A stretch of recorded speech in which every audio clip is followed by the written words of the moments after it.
সকালবেলা নাস্তা খাওয়া সব শেষ, এখন রান্না করব। তো রান্নার আগে একটু বারান্দায় আসি, গাছ টাছ দেখি।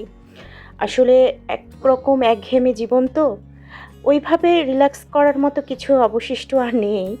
ওই একটু গাছপালা নিয়ে থাকি, মাঝে মধ্যে একটু শপিং টপিং করতে যাই। হাউস ওয়াইফদের জীবন যেমন হয় আর কি, কোনো বৈচিত্র্য নেই, প্রতিদিন একই জিনিস, একই রুটিন। আসসালামু আলাইকুম, সবাই নিশ্চয়ই আল্লাহর রহমতে অনেক ভালো আছেন। আমিও আল্লাহর রহমতে অনেক ভালো আছি।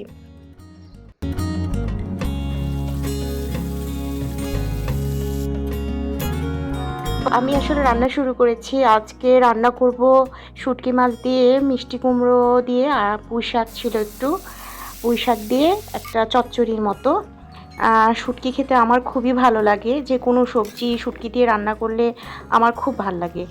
বাসার মানুষ খুব একটা শুটকি পছন্দ করে না, কিন্তু আমার খুব পছন্দ। সারাক্ষণ বাচ্চা স্বামী এরা কি খায়, এরা কি পছন্দ করে, সেই আইটেম করতে করতে আমরা নিজেদের পছন্দের কোনো কিছু করে খাই না। এটাও তো ঠিক না। আমাদের নিজেদেরকে ট্রিট দেওয়া উচিত, নিজেদের ভালো মন্দ খাওয়া উচিত, নিজের প্রতি একটু কেয়ার নেওয়া উচিত। নিজের আত্মাকে কখনোই এতটা বঞ্চিত করা উচিত না। আর পাশাপাশি তাদের জন্যও করা উচিত। আমি একটু মুরগিও রান্না করছি, এখানে দেশি মুরগি ভুনা করছি আর কি।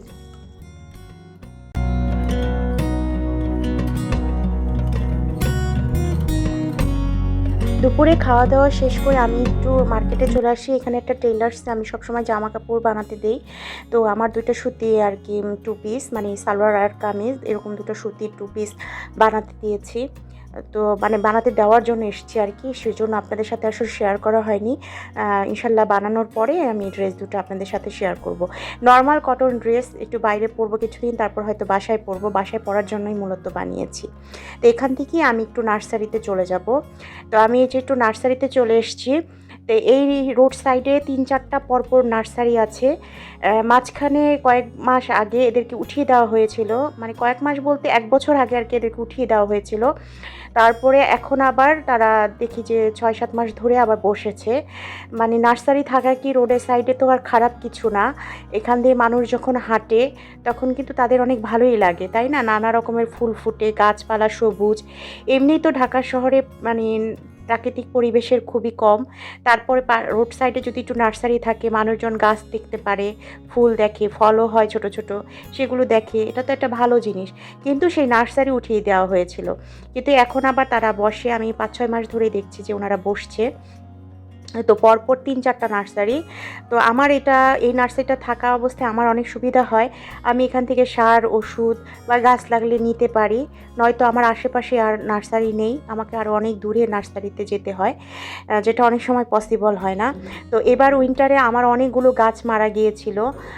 বিশেষ করে আমার একটা জবা গাছ ছিল, লাল নর্মাল দেশি জবা, যেটা সারা বছর ফুল ফুটতো এবং প্রচুর ফুল ফুটতো। এইবার শীতে সেই গাছটাও মারা গেছে। আসলে আমি গাছের অনেক টেক কেয়ার করি, যত্ন করি, তারপরেও কেন জানি অনেক সময় গাছ বাঁচে না। বিশেষ করে উইন্টারের সময়ই গাছগুলো বেশি মারা যায়। তো আমার সেই মারা যাওয়া কিছু কিছু গাছগুলো আমি আর কি আবার কালেক্ট করার জন্য এখানে এসেছিলাম। তো উনি আর কি বেছে বেছে গাছ দিচ্ছিল আমাকে। তো আমি বলছি যে আমার একটা লাল জবা গাছ লাগবে। তো উনি আমাকে বলছে যে এই একটা গাছ দেখিয়ে যে এগুলাই লাল জবা। তো যেহেতু ফুল ফুটে নেই, সুতরাং আমি বুঝতেও পারছি না। এখন ওনারা এরকম বলে, একবার আমাকে এক কালারের ফুলের কথা বলেছিল। তো সেই গাছটা আমি নিয়ে যাওয়ার পরে ফুটেছিল আরেক কালারের ফুল। আরেকবার কি করেছে, আমাকে পোলাও পাতা যে গাছ, আমি তো জানতাম না ওটা পোলাও পাতা, তো সেই গাছ দিয়েছিল, বলেছিল যে এটা খুব সুন্দর অর্কিডের মতো হলুদ হলুদ ফুল ফুটে। তারপর তো আমি নিয়ে গিয়েছি ছোট চারা, তারপর নিয়ে লাগিয়ে রেখেছি, 2-3 বছর চলে গেছে, কোনো ফুল ফুটে না, কোনো কিছুই না।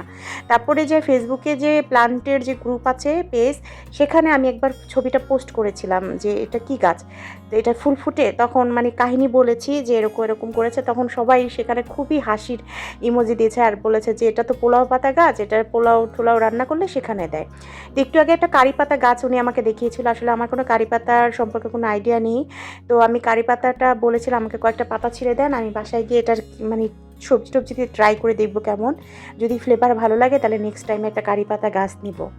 আর এই যে গাছগুলোকে আমাকে বলছে এটাই লাল জবা, তা আমি কলিটা আর কি একটু খুঁটে দেখছিলাম যে লাল কিনা, কিন্তু এত ছোট কলি না আসলে বোঝা সম্ভব না। তো ওনাদের কথার উপরে বিশ্বাস করে আর কি গাছটা আমি নিলাম। এখন বাসায় গিয়ে লাগানোর পর যখন ফুল ফুটবে তখন আসলে বুঝতে পারবো যে এটা লাল জবা কিনা বা অন্য কিছু কিনা। আর হলেই এখন কি করব। তো আমি আর কি গাছগুলো বাছাই টাছাই করে এখন ওনাকে দিলাম। এখন বললাম যে এগুলার একটু দামটা তাহলে বলেন। আর গাছও এখন আর কি ভালোই এক্সপেন্সিভ হয়ে গেছে। আর ভ্যানগুলো আছে না, ভ্যানে আবার দাম গাছের খুব সস্তা পাওয়া যায়। তা আমাদের ওদিকেও মাঝে মধ্যে ভ্যানে করে গাছ নিয়ে আসে, কিন্তু সবসময় আর কি কেনা সম্ভব হয় না। দেখা গেছে যে আমি কোথাও যাচ্ছি তখন হয়তো ভ্যানে করে গাছগুলো নিয়ে এসছে, তো তখন তো আর গাছ কেনা আসলে পসিবল না। এই জন্যই নার্সারি শেষ ভরসা।